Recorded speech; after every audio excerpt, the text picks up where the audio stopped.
Oh, wow. 5,000 subscribers.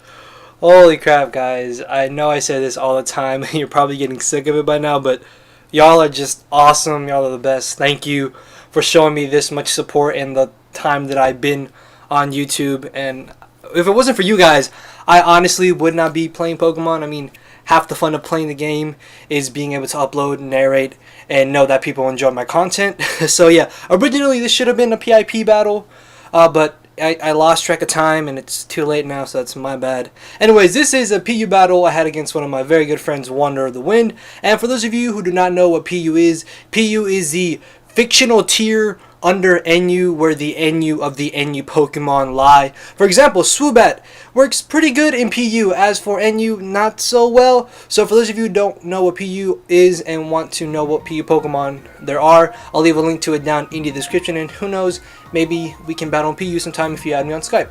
But yeah, there wasn't really anything too threatening on a land team outside of Behem. Anyways, I'm going to lead off with my choice banded Adamant Rampardos as he leads off with Gabite, who takes this head smash entirely way too well. Now, I know he is part ground, which obviously does resist rocks, but still, I'm a Rampardos! That thing should have died, and then it lives on 1 HP. Literally 1 HP, and takes me out with Earthquake. But it's fine, because now I can bring in my Leafeon, and I actually thought the Gabite would be faster than me, which is why I went for the Toxic as opposed to going for the Leaf Blade, because I didn't want to take any extra damage with the Rough Skin. But no, I'm faster than him. Get the Toxic off, and he gets a decent amount of damage with the Dragon Claw, which really doesn't play a role in this battle. So he's going to bring in a Molga. I'm going to switch into my Hogwash just to take the possible Air Slash. But no! He is a physical set with Life Orb and rapes my poor Grumpig with the U-turn. And then he's going to U-turn out into the Basculin, which the only way this thing would be a threat is if he was mixed with Ice Beam, which is like never ever seen. And I know Lantonia wouldn't run something like that, so I switched directly into Leafeon as he goes for the safe Waterfall. Obviously, it's still early on in the battle. There really is no reason for him to start over-predicting, so I knew he wouldn't go for like the Double Edge or something, or like Ice Fang. Does Basculin learn Ice Fang? I don't really know. But yeah, I go for the Synthesis as he brings in the Lopunny, and the only real reason why he would want to bring in Lopunny is to more than likely trick off whatever item it's holding, which most of the time Lopunny tend to carry a Flame Orb, which is why I actually switch into my Camerupt. And this is actually a offensive Camerupt. Now Camerupt has a base 105 special attack, which is like 339 max, I believe, which is not bad at all. So I really wanted to try this set out, and knowing that he's not going to switch into Emolga and more than likely just bring in Flareon to take the very obvious Fire Blast or Flamethrower, I go for the Earth Power, and that does a whole lot more than I thought it would. But it turns out that his Flareon is misaved, and he has max speed and max attack, which plays a role here and later on in the battle. So, thinking that he would want to save Flareon for Death Fodder, I was like, oh, he's going to switch out, I can go for the Rock Polish and do some damage to his team. No, he goes for the Wish, then goes for the Protect, and you're going to see that really ends up costing me later on in this battle. Anyways, I'm just going to stay and go for the safe Earth Power because I really don't want to overpredict and possibly risk him staying in and maybe going for the Toxic, which I know Flareon don't tend to carry, and there wasn't a chance he might have stayed in, but still, Earth Power was a safer play. As he brings in Lopunny, that only does about 49%, but because I did get the special defense drop, I will be able to take him out with the second Earth Power, which he encored me into, which I'm not really too sure how crucial the Spadef drop was, because what can Lopunny really do to Camerupt? I don't really know, unless it has like Water Pulse. I don't even know what the hell Lopunny learns. I don't know what this thing does.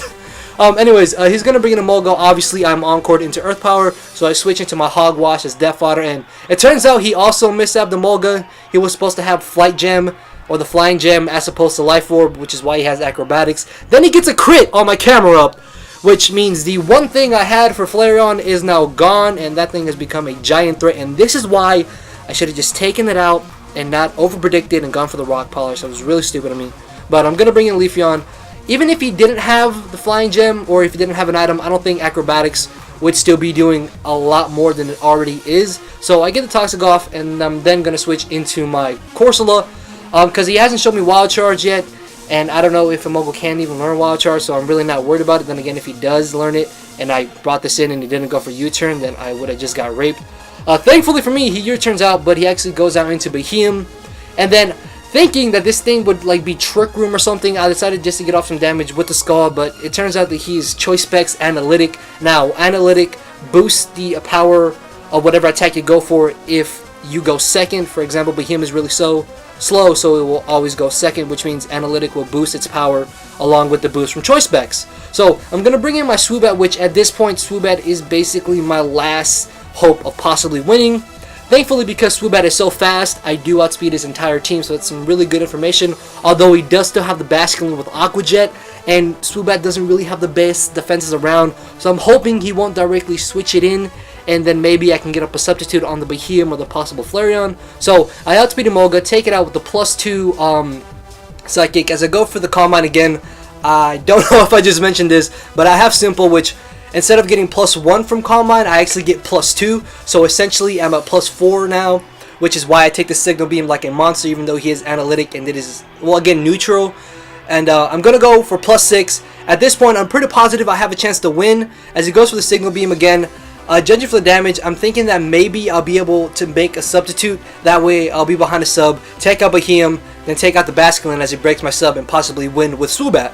But he actually switches into Basculin, predicting me to go for the Roost, which wasn't a bad play at all, but because I did go for the substitute, I'm going to be brought down to a point where if I don't take Behemoth out with my Psychic, he will take me out with the Signal Beam. So he breaks my sub with Aqua Jet, I take out the Basculin as he brings in the Behemoth. Unfortunately, I have Hidden Power Ground as my 4th move as opposed to Air Slash, which if I did have Air Slash, I would have been able to take out this Behemoth, and I actually would have been able to take out the Flareon as well because Lantonio did miss-have it. And if he hadn't miss-haved it and it was max special defense and max HP, if I got high damage roll with Psychic, I would have been able to take it out after +6. But that unfortunately doesn't happen. I do carry Hidden Power Ground as opposed to Air Slash, and he lives, takes me out. I then bring the Leafeon, take that out, and Flareon outspeeds me and takes me out with the Lava Plume. So in the end, it was a 1-0 victory in his favor. Thank you everybody for subscribing to me. Hopefully you will continue to show me the support that you do. Make sure to go check out my very good friend WandererOfTheWind. His channel link is going to be down in the description. Also check out PU guys, because I might be uploading some more of those types of battles. But yeah, with that, I'm sorry that I'm rambling. Enjoy the rest of your night. Enjoy the rest of your day. I do believe I'm out of here, guys. So later. I said guys way too much. Bye.